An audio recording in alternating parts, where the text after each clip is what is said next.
Good evening, folks. It's Old Truth Speaker. Little tongue-tied. It's been a while. I've been working late, long hours lately. But it's a very disturbing trend I had to bring to you, and I've had several emails about it.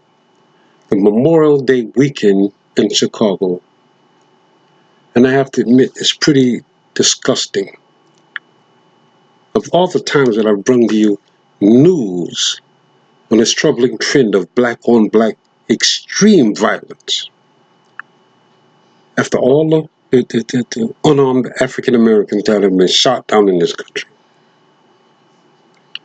all the policies, all the racism that's going on, especially of late, all the mass shootings going on, nothing seemed to have broken or slowed the trend of black-on-black violence.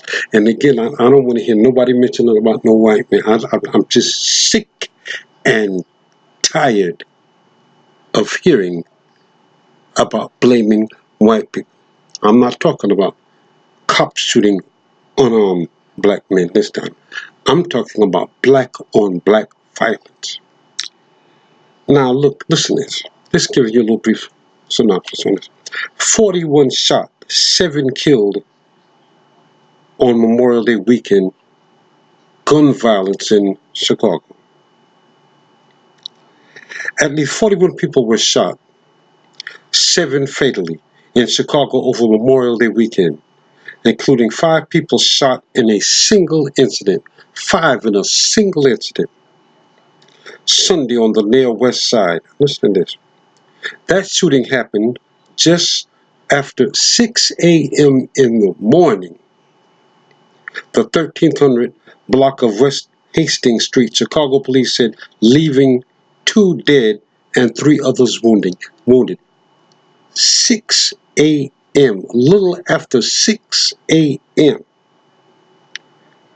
Martez Cox, 27, and Antonio Green were taken to Stroger Hospital where they died. Police and the Cook County Medical Examiner officer said 2 women, listen to this, 2 women shot while sitting in a sedan on Hastings Street were in good condition at Mount Sinai Hospital. 131 had been struck in the hip and the other 25 had been hit in the left arm. 2 women sitting in a sedan, minding their own business. You don't have to ask what color they are.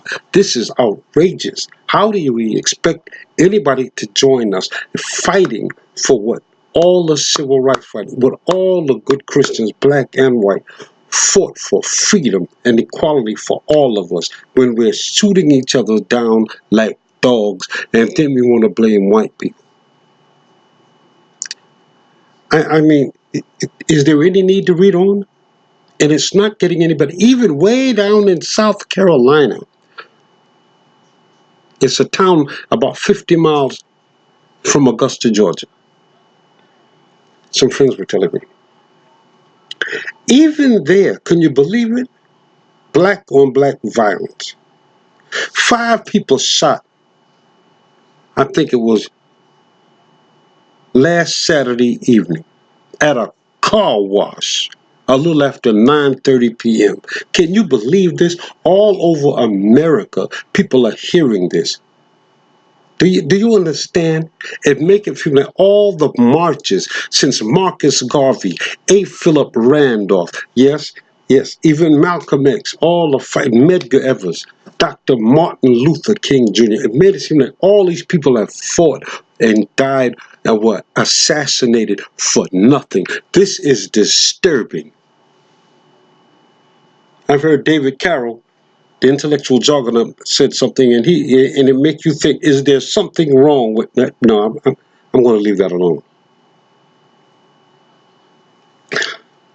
Do you actually expect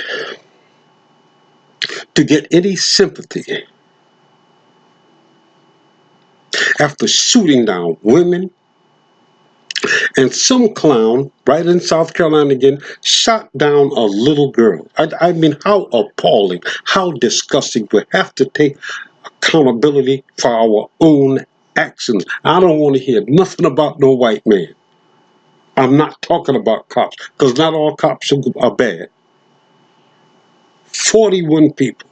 And that's Memorial Day weekend. I'm not just talking about last week. This weekend already. It is Sunday evening. And I think it was about, 27 or 28.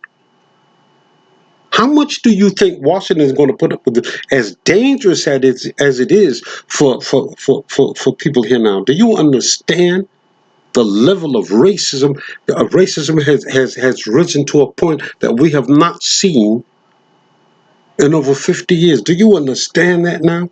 Do you understand every day you're hearing about an African American, or every other day, or a person of color or a minority group getting some kind of violent racist attack by even citizens?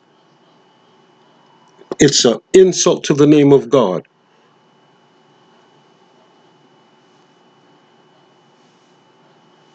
Now listen to this.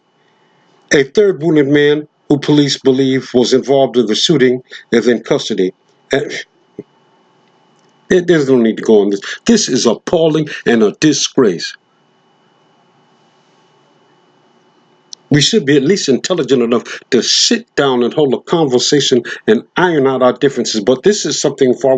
This is something. This might be. I know what this is. This is appalling. Do you think it's only a matter of time? And I'm telling you, it's only a matter of time before Washington coming, and it's not going to be pretty. Because if I recall, President Trump said, "Clean up Chicago or I will." Do you understand that? Do you understand how dangerous it is around there now? And especially for you. I'm talking about not everybody. It's only a few people in Chicago, just like Memphis, all over New York, all over, that are doing this. And I would advise you to stop. You need to put those guns down, pick up a book, read your Bible, worship God, pick up a book, and learn something so you can build up your community and raise your children. This is appalling, and it's a disgrace before God.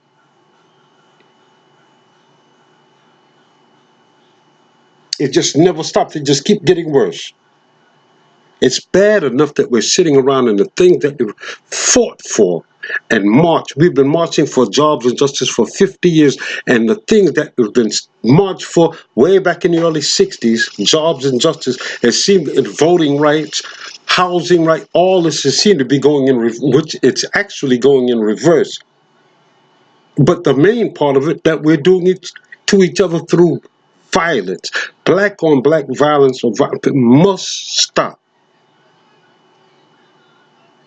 James Meredith, remember the civil rights fighter from the, I think he's 85 now. He made a comment, and it's something to think about.